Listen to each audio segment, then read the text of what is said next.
Do you know why many people do not experience the hand of God in their lives consistently?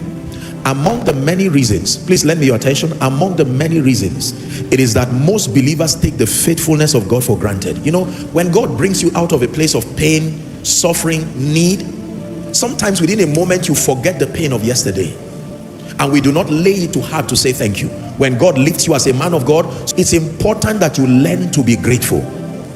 Every time you take God for granted, he will not fight you, but the very state of ingratitude would authorize Satan to remind you of how you were before his mercy came. It's true. Ingratitude is a great doorway. You see, it brings back your past, the negative past, to become your present. There are people who have gone from grace to grass because of ingratitude.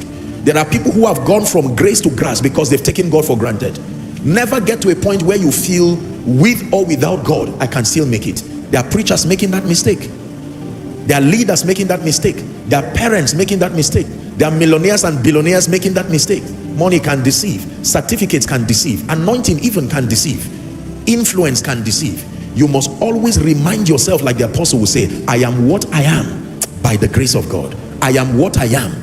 Maybe this is a word for someone. You came to church but full of yourself, not with the humility you used to come with again. After all, you have some money in your account now. You have a house or some estates, wonderful. But he's charging you again that whilst you are here, you must know that outside of God's mercy, great people can be reduced to ashes. It is only by the mercy of God that the weak become strong.